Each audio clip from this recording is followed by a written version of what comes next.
요즘 우리는 매우 혼란스러운 그러한 시대를 살고 있습니다.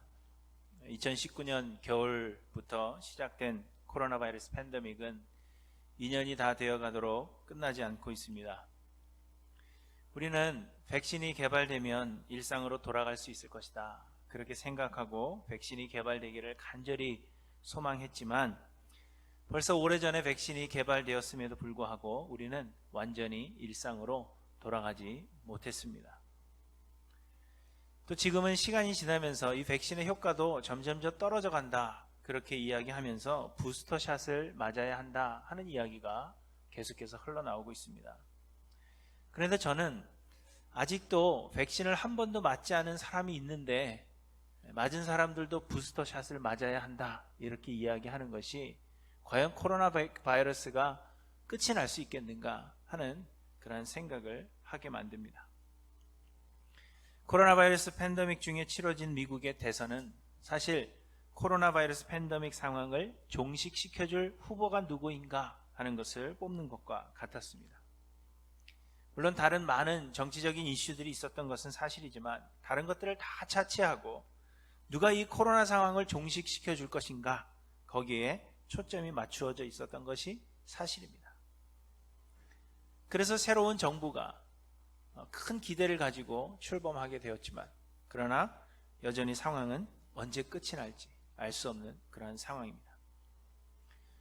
정부의 보조금 탓도 있고 또 여전히 많은 사람들이 이 감염에 대한 두려움 때문에 밖으로 나와서 일하기를 꺼려하고, 그래서 일손의 부족으로 인해서 많은 상점들이 fully open하지 못하고 또 fully operate 하지 못하는 그러한 상황에 있습니다.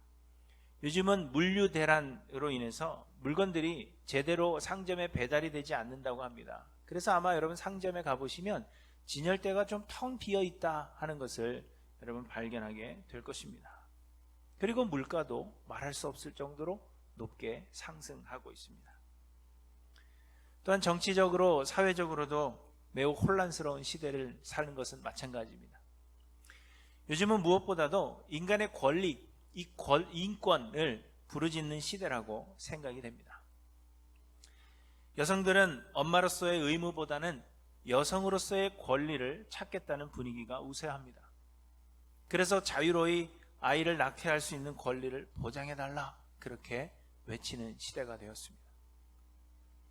소수민족들이 열심히 일하려고 하기보다는 노력하지 않으면서도 누릴 수 있는 그 권리를 찾으려고 힘쓰고 있고, 성소수자들도 자신들의 권리를 주장하며 목소리를 높이고 있습니다. 그리고 심지어는 죄를 지어서 감옥에 수감되어 있는 사람들까지도 자신들의 권리를 주장을 합니다. 제가 얼마 전에 읽은 뉴스 아티클 중에 감옥으로 배달되는 편지들을 그대로 전달하지 않고, 그 재소자들에게 그대로 전달하지 않고 편지들을 모두 뜯어서 스캔을 뜬 다음에 컴퓨터로 편지를 읽게 하려 한다 하는 뉴스를 읽었습니다. 그 이유는 가끔 이 편지들 사이에, 재소자들에게 전달되는 편지들 사이에 소량의 마약이 들어있다든지 아니면 칼과 칼날과 같은 작은 무기들이 배달되는 그러한 사례들이 있다는 것입니다. 그래서 그런 일들을 막기 위해서 일단 편지들을 모두 뜯어서 그 안에 내용물들이 무엇인가 확인하고, 그리고 그 편지들은 스캔하여 컴퓨터로 읽게 하겠다 하는 그러한 아이디어입니다. 그런데 이런 결정에 대해서 많은 사람들이 수감자들의 개인 프라이버시를 무시하는 그러한 결정이고 기본적인 권리를 무시하는 그러한 결정이다 하면서 반발하고 있다는 것입니다.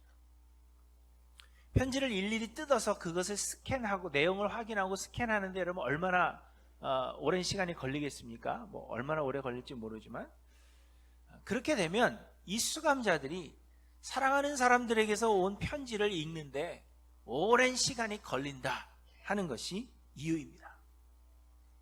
그리고 스캔을 했기 때문에 컴퓨터로 읽어야 되기 때문에 글이 선명하지 않다 하는 것도 사람들이 반발하는 이유가 되는 것입니다. 여러분, 이런 상황이 이해가 되십니까? 저는 이해할 수가 없어요. 감옥에서도 모든 권리를 누리면서 편하게 살 것 같으면 그게 무슨 수감세관이 되겠습니까? 그런 불편을 겪지 않으려면 범죄를 저지르지 않는 것이 맞는 것이죠. 그런데 범죄로 인해서 수감되어 있는 사람들까지도 나는 이러한 불편을 감당할 자신이 없다, 그렇게 이야기하면서 자신의 권리를 주장하는 그러한 세상이 되었다는 것입니다. 여러분, 월그린 아시죠?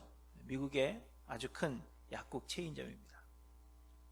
그런데 이 월그린은 샌프란시스코에 매장이 약 70군데가 있는데 그 중에 17군데를 폐쇄했다고 합니다.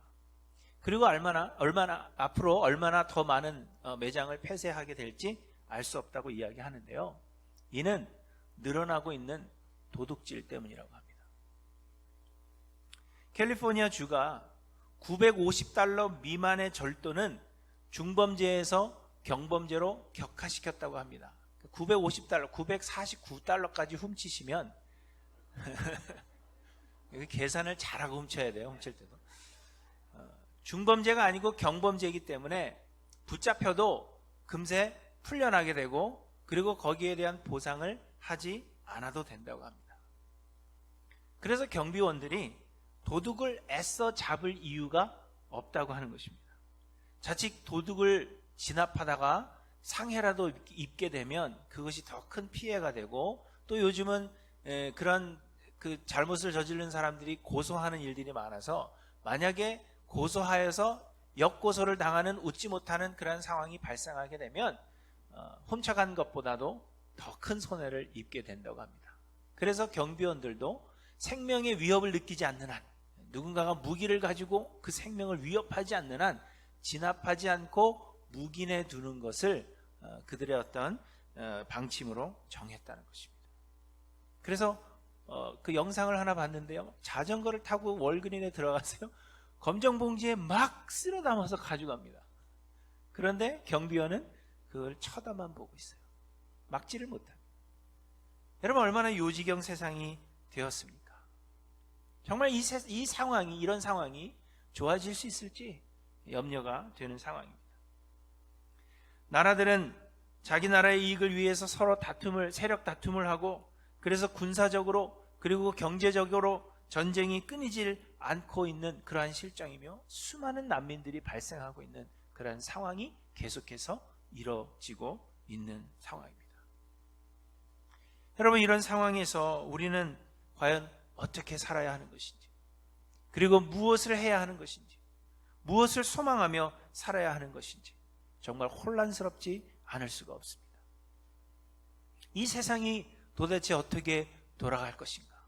우리는 이러한 세상에서 어떻게 살아야 하며 우리 자녀들은 또 얼마나 더 악해지는 세상 속에서 살아야 하는가? 그러한 걱정이 앞서게 되는 것입니다.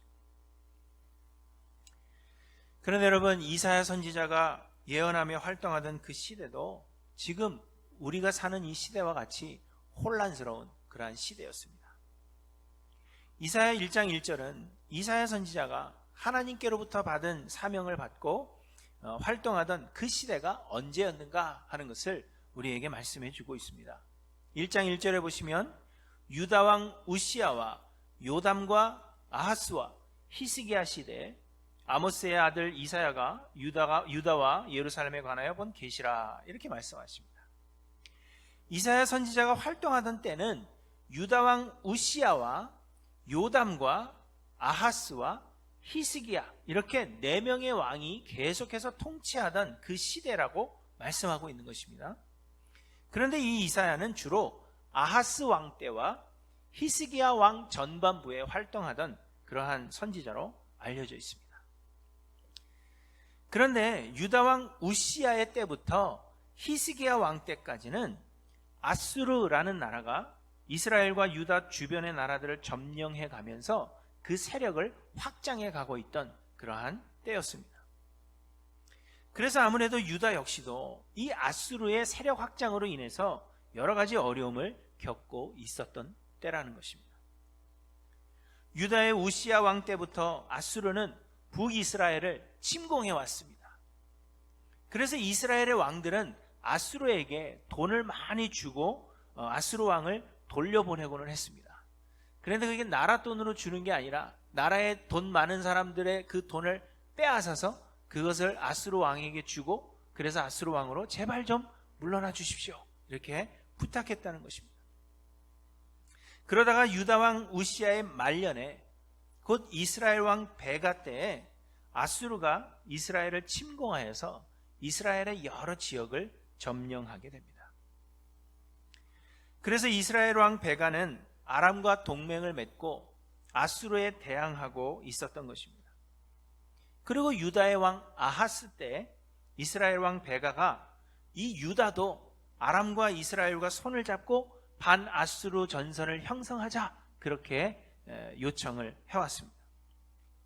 하지만 유다의 왕 아하스 왕은 이를 거절하였고, 이에 화가 난 아람과 이스라엘이 예루살렘을 침공하는 그러한 일이 일어난 것입니다. 이에 유다의 왕 아하스는 아수르 왕에게 선물을 보내서 유다를 보호해 줄 것을 요청하게 됩니다. 열왕기하 16장에 보시면 이렇게 말하고 있습니다. 아하스가 아수르 왕 디글랏 빌레셀에게 사자를 보내 이르되, 나는 왕의 신복이요 왕의 아들이라. 이제 아람 왕과 이스라엘 왕이 나를 치니 청하건대 올라와 그 손에서 나를 구원하소서 하고, 아하스가 여호와의 성전과 왕궁 곳간에 있는 은금을 내어다가 아수르 왕에게 예물로 보냈더니, 아수르 왕이 그 청을 듣고 곧 올라와서 다메섹을 쳐서 점령하여 그 백성을 사로잡아 기르로 옮기고 또 르신을 죽였더라. 이처럼 유다의 왕 아하스는 아수르의 도움으로 위기를 모면했습니다. 그런데 아하스 왕은 이렇게 해서 위기를 넘기는가 싶었는데, 그 후에 이스라엘을 멸망시킨 이 아수르는 그 기세를 몰아서 유다의 왕 히스기야 때 예루살렘을 또다시 침공하게 됩니다. 처음에는 도와주더니 그 후에는 예루살렘을 침공한 것입니다. 그래서 히스기야는 또다시 이 아수르 왕에게 예물을 보내어서 그 위기를 모면하려고 합니다. 열왕기하 18장에 보시면 유다의 왕 히스기야가 라기스로 사람을 보내어 아수르 왕에게 이르되, 내가 범죄하였나이다. 나를 떠나 돌아가소서. 왕이 내게 지우시는 것을 내가 당하리이다 하였더니, 아수르 왕이 곧 은 300달란트와 금 30달란트를 정하여 유다 왕 히스기야에게 내게 한지라. 히스기야가 이에 여호와의 성전과 왕궁 곳간에 있는 은을 다 주었고, 또 그때 유다 왕 히스기야가 여호와의 성전문의 금과 자기가 모든 기둥에 입힌 금을 벗겨 모두 아수르 왕에게 주었더라, 이렇게 말씀하고 있습니다. 이처럼 하나님께서 이사야 선지자를 통하여 예언하게 하신 때에 유다는 매우 혼란스러운 그러한 상황이었음을 우리에게 말씀해 주고 있는 것입니다. 이사야 1장에 보시면 성경은 당시의 상황을 이렇게 설명합니다. 온 머리는 병들었고 온 마음은 피곤하였으며 발바닥에서 머리까지 성한 곳이 없이 상한 것과 터진 것과 새로 맞은 흔적뿐이거늘 그것을 짜며 싸매며 기름으로 부드럽게 함을 받지 못하였도다. 너희의 땅은 황폐하였고 너희의 성읍들은 불에 탔고 너희의 토지는 너희 목전에서 이방인에게 삼켜졌으며 이방인에게 파괴됨같이 황폐하였고 딸 시온은 포도원의 망대같이 참외밭의 원두막같이 에워싸인 성읍같이 겨우 남았도다. 이렇게 말씀하고 있습니다. 백성들의 삶은 피곤하였으며 사람들은 이런 상황에서 무엇을 해야 하며 또 어떻게 살아가야 하는지 알 수 없는 그러한 상황이었고, 나라를 다스리는 왕들조차도 무엇을 어찌해야 하는지 알 수 없는 그러한 혼란스러운 상황이었다는 것입니다. 그리고 이러한 때에 하나님께서 이사야 선지자를 통하여 예언하게 하셨다는 것입니다. 그러면 여러분, 이사야 선지자가 예언할 때 하나님께서 이러한 혼란스러운 상황을 통하여 선지자를 우리에게 보내주셨다 하면 여러분 어떤 메시지를 듣기를 원하십니까?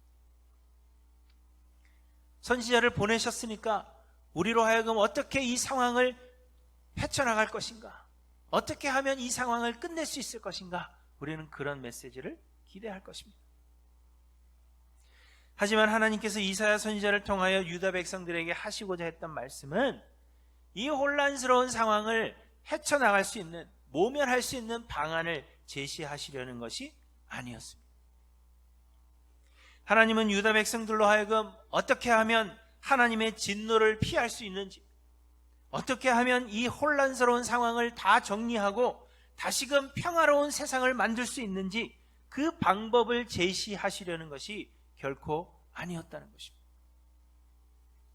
하나님은 분명 유다의 범죄함이 이 혼란스러운 상황의 원인이요, 또한 하나님께서 유다를 벌하시려는 이유임을 분명하게 말씀하고 있지만, 그렇다고 해서 회개하고 돌이켜서 하나님의 마음을 돌리도록 하고 진노의 심판을 모면하라 하는 것이 이사야 선지자를 통하여 말씀하시는 그 말씀의 핵심이 아니었다는 것입니다.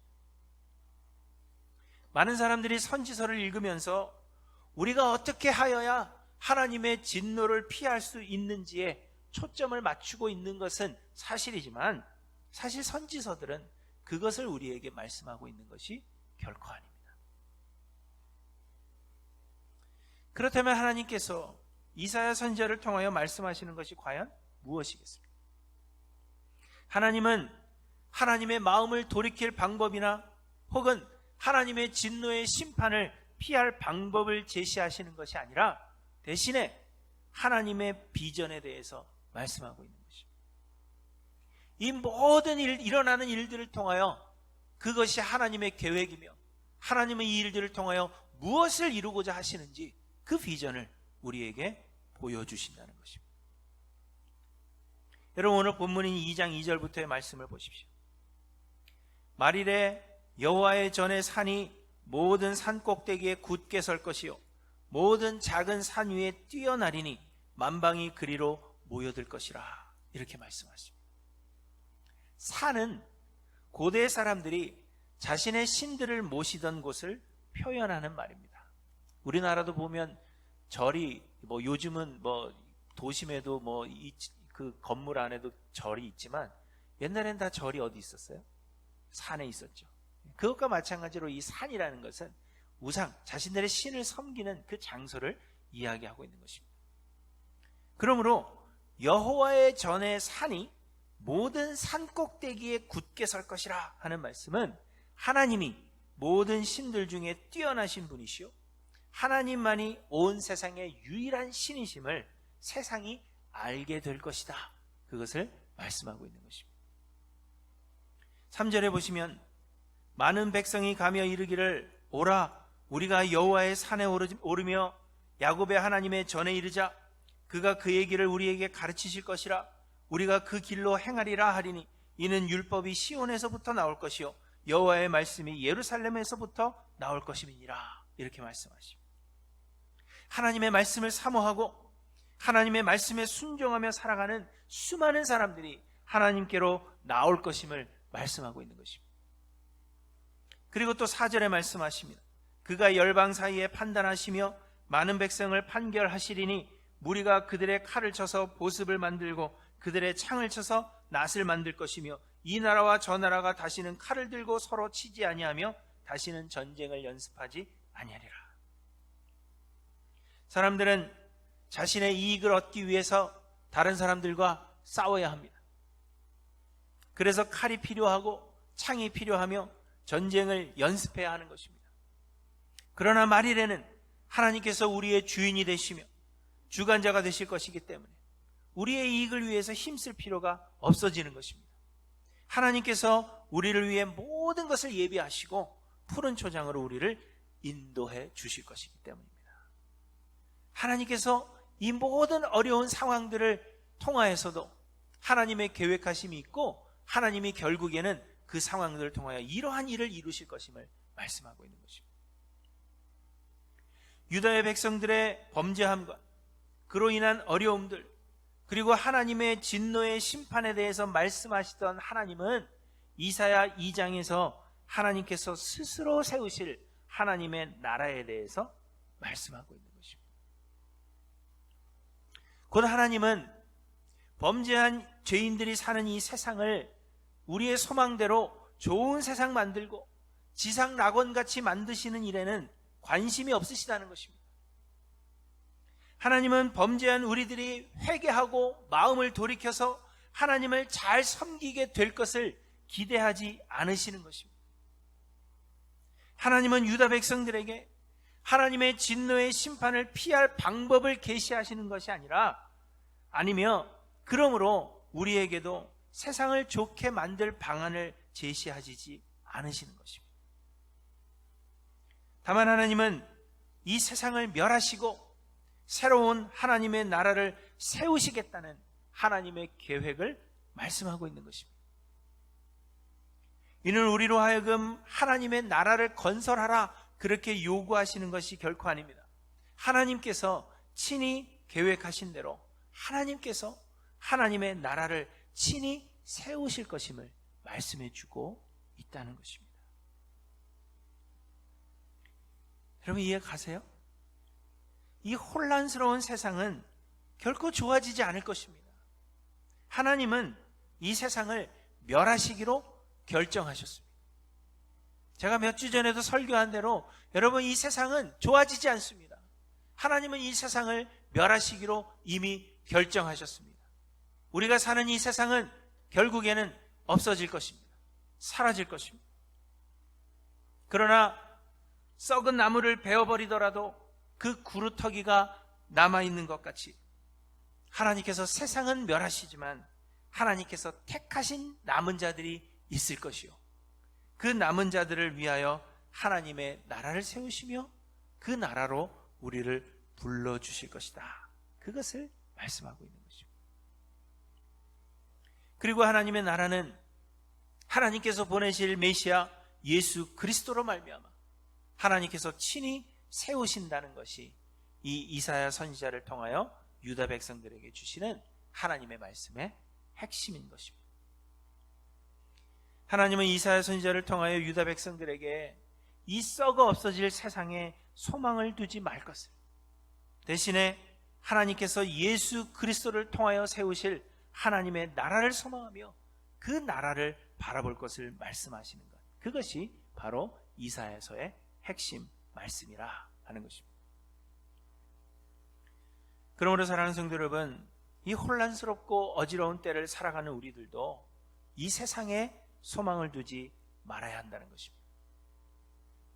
우리는 하나님께서 이 혼란스러운 상황을 종식시켜 주시고 우리에게 평강을 주시기를 우리는 기도합니다. 우리는 우리의 죄를 자복하고 회개하며 하나님을 잘 섬긴다면 하나님께서 마음을 돌이키셔서 이 세상의 환경을 좋게 만들어 주실 것이라 그렇게 소망하며 신앙생활을 하고 있는 것입니다.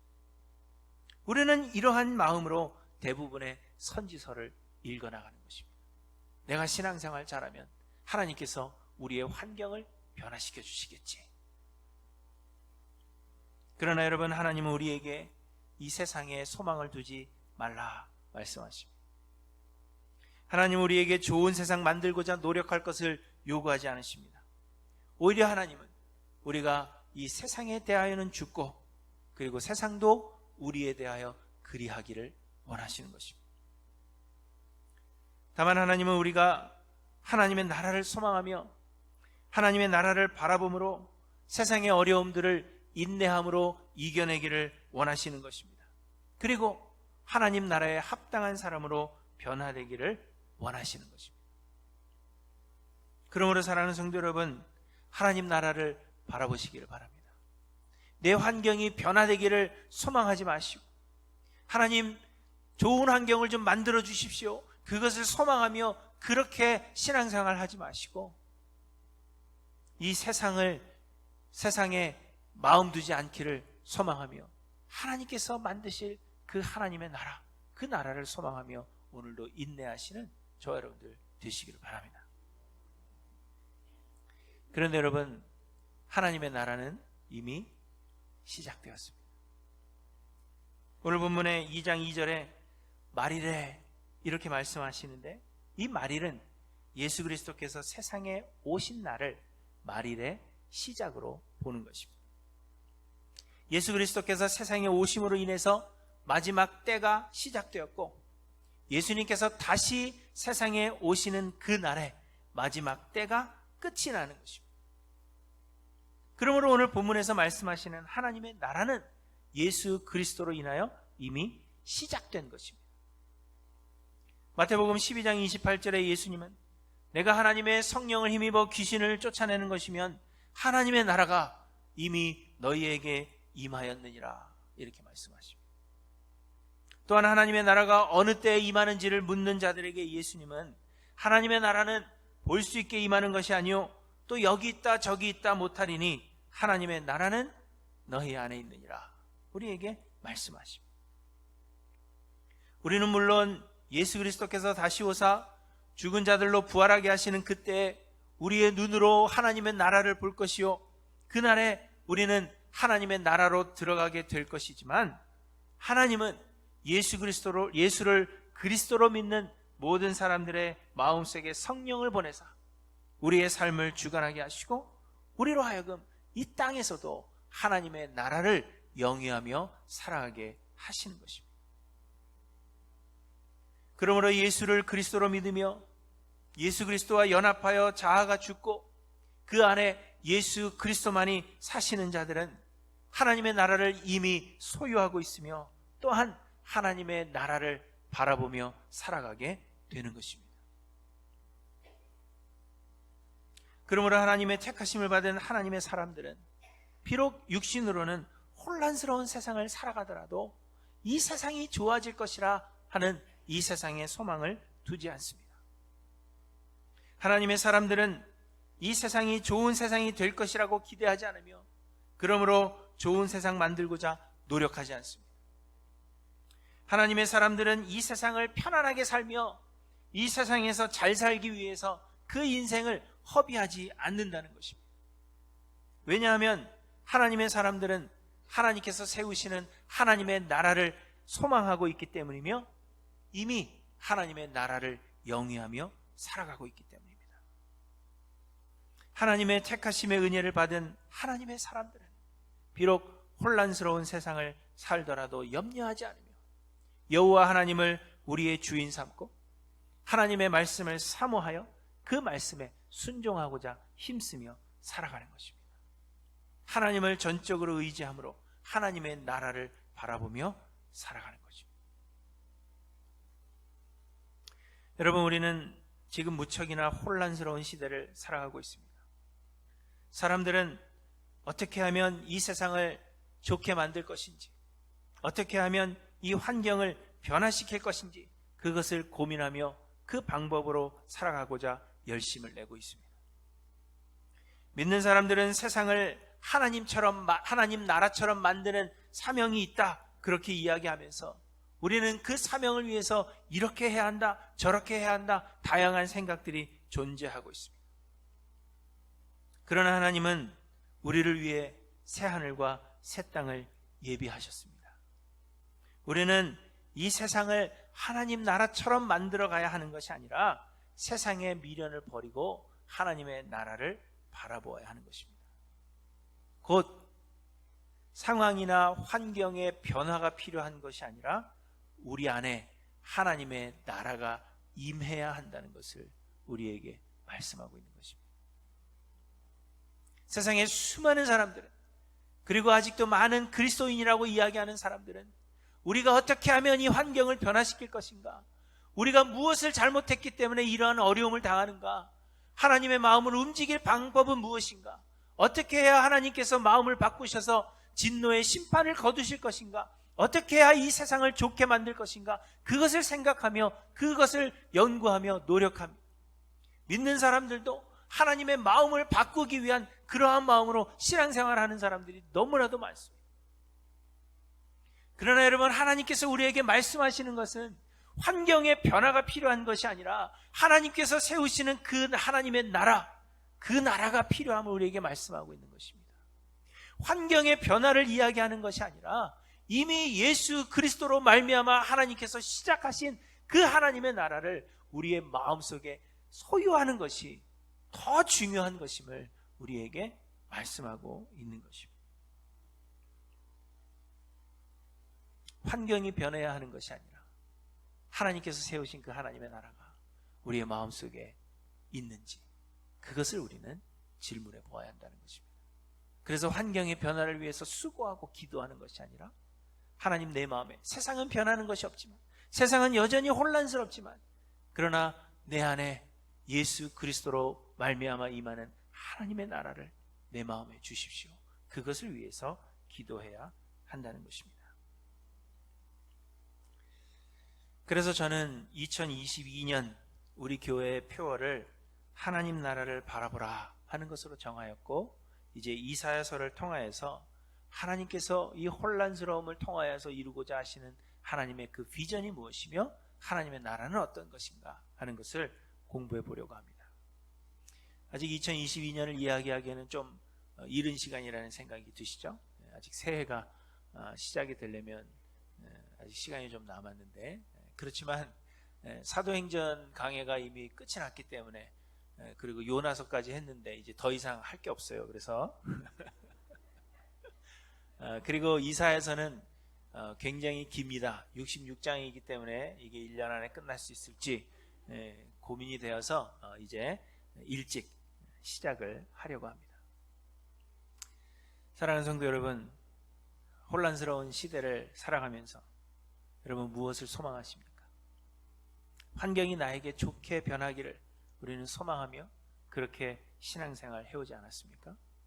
그러나 여러분 기억하십시오. 이 세상은 풀과 같이 마르고 꽃과 같이 시들 것이며 곧 사라져버릴 것입니다. 이 세상은 영원하지 않습니다. 대신 내 안에 하나님의 나라가 임하기를 소망하시는 저와 여러분들이 되시기를 바랍니다. 예수 그리스도만이 충만하여서, 내 안에 예수 그리스도로만 충만하여서 내가 하나님의 나라를 영위하기를 소망함으로 우리 자아를 십자가에 못 박는 저와 여러분들 되시기를 바랍니다. 그리하여 하나님의 나라를 우리가 바라보며 세상에 대하여 죽고 또 세상이 우리에 대하여 그리함으로 말미암아 우리가 넉넉히 세상을 이기며 살아가는 우리 하일랜드교회 모든 성도님들이 되시기를 간절히 소망합니다. 환경은 변하지 않을 것입니다. 우리가 소망하는 대로 환경은 좋아지지 않을 것이며, 코로나 바이러스 팬데믹이 끝이 난다고 해도 그 뒤에는 또 얼마나 큰 어려움이 우리에게 다가올지 우리는 알 수 없습니다.